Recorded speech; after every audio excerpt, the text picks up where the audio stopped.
And next we dive into fourth species counterpoint. This one's a little different. In first species counterpoint, we had the one-to-one note for every note in the cantus firmus. We had a note in the counterpoint. That was the main thing, and then that introduced all of our subsequent issues that we had to deal with. In the second one, we had a note in between, and then we had to deal with accented notes. In third species counterpoint, we had 3 notes in between each note. So 4 notes for every one note in the cantus firmus, and that led to a couple of issues that we had to deal with. Now we're done with the note-to-note kind of issue and kind of multiplying that out the way we have been. What we're going to look at now in fourth species counterpoint, our major thing that we're going to have to deal with here is suspensions. Now, we're going to spend a lot of time talking about suspensions in the next couple of videos.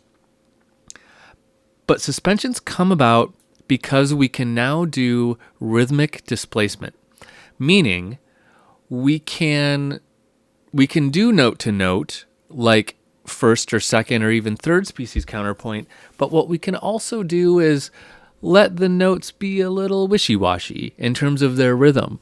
We can kind of lay back on the exact rhythms of the counterpoint. Let me give you an example here. So let's put here, let's start this off with a rest. And then an octave. So let me go back and make that a rest. Okay. So we have D to D. Okay. Octave. Now what I can do, so it would look like here I'm setting us up for second species counterpoint, right? Because we have an octave here, it looks like we're going to do whole notes, or half notes in the counterpoint. And we could, but let's do a combination of whole notes and half notes, but a little different. Check it out. So what note should I do here? Let's do another D as a half note. And then let's tie those together. So what do I have here? I have essentially a whole note because I have 4 beats right here. So I have D, D holding all the way past this A, right? That makes a fourth here, which is technically a dissonance, right? So my D was a consonance because it was an octave, and then here it became a dissonance. So now we have notes that can change from consonant to dissonant throughout while they're sustaining, because we can just kind of shift the rhythm here, and this is called rhythmic displacement. Now when we do this, we have to resolve it, and this shift here is called a suspension. So now it resolves to a consonance, because now A to C is a third, and that's a consonant. But let's keep going. What if I did the same thing again? So here we have a consonance. Now we have a G to C, that's another fourth. So this consonance now became a dissonance through rhythmic displacement. So now I have to make sure that that resolves, and doing it to, a B would give us another third, and that would be a mighty fine thing to do. Let's keep going. Here we have an F.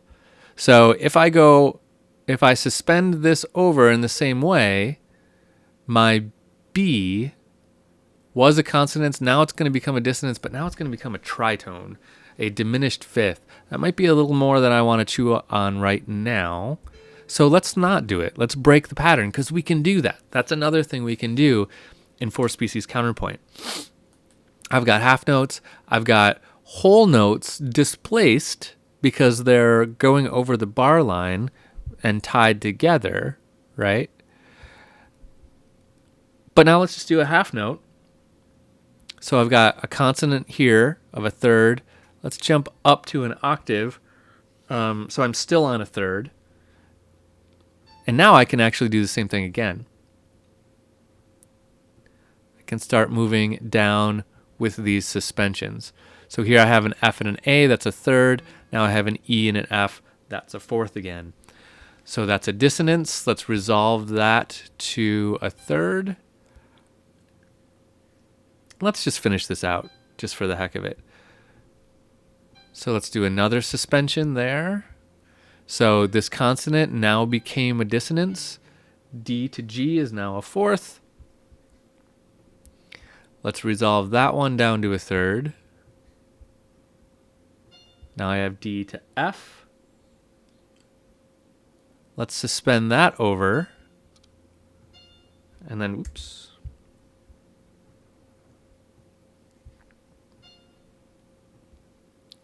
And now I have F to F. So that makes an octave. So here we suspended a consonant here, D to F, our third, into another consonant, right? That's to an octave. So let's keep moving. And let's go down to a D here. And let's suspend that over. So this is going to be F to D. That's going to be a sixth. And let's suspend that one over. And then we're going to make a seventh with the next note. Because now we have E to D. Right? That's a seventh. That's a dissonance. It's an okay dissonance. But we got to resolve it correctly. It's got to go down to a sixth. We're going to talk about more about how these dissonances work.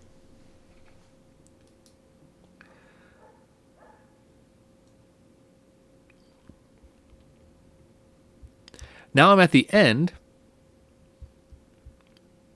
So let's wrap this up. Oops. By just going to... Oops. An octave again. Okay, so I went to an octave for the end. Now I got one little error in the end, and the error is not a new thing. This is a thing we saw in previous counterpoints. If you can spot it, then you win the gold star. If you want to take some guesses, pause the video and give it a shot. Let me try to get the whole thing in here. Here we go. All right, there's the whole thing. See if you can find the error. Pause the video, take some guesses, figure it out, and then I'm going to tell you. Okay, so now I'm going to tell you.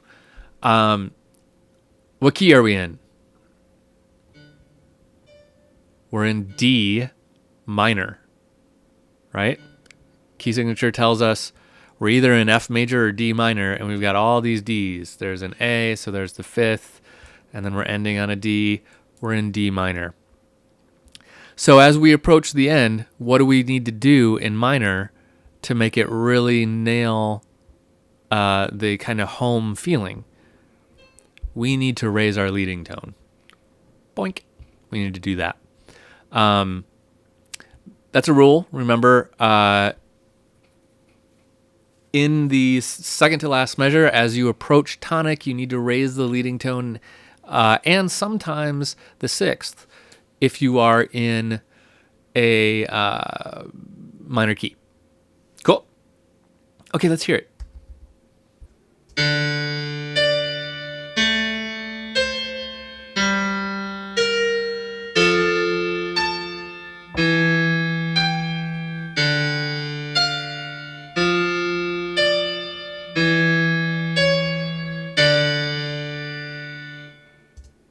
And there we have it. So that is four species counterpoint.